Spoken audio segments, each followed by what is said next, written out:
Marie Ouedraogo, whose name has been changed to protect her identity, fled her village in northern Burkina Faso when gunmen linked to the Islamic State attacked. She trekked through the bush for 3 days seeking refuge, but was then seized by a group of terrorists. They told me to put my daughter down, and one of them hit me with the back of his gun, and I fell to the ground. All of them raped me. There were 6 of them. When they finished, they discussed whether they should kill me, but they decided it is useless to kill a woman. They got on their motorbikes and left.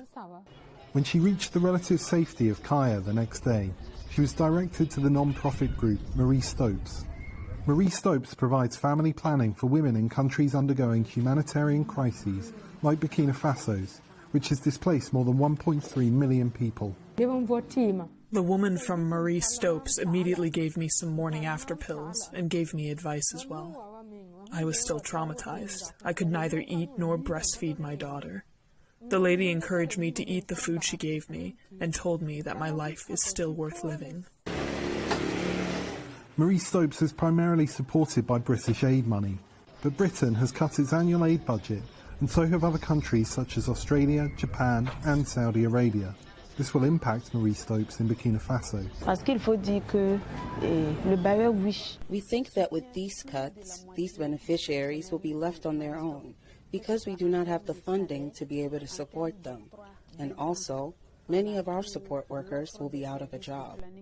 The cuts will affect large numbers of women, says the head of Marie Stopes, Burkina Faso. Overall, we've been able to record more than 500,000 beneficiaries over 2 years. I would also like to point out Burkina Faso's global context of insecurity, which makes women even more vulnerable.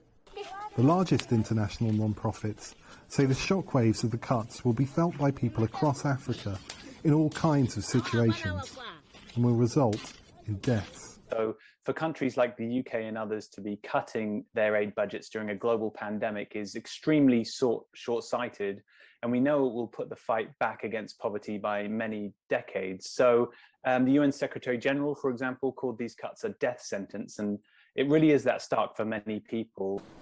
Marie Stopes in Burkina Faso could be forced to close most or all of its outreach programs next year if it does not get its funding. For women who fall victim to gang rape, like Ouedraogo, it will mean they may no longer receive emergency birth control or support. Henry Wilkins for VOA News, Kaya, Burkina Faso.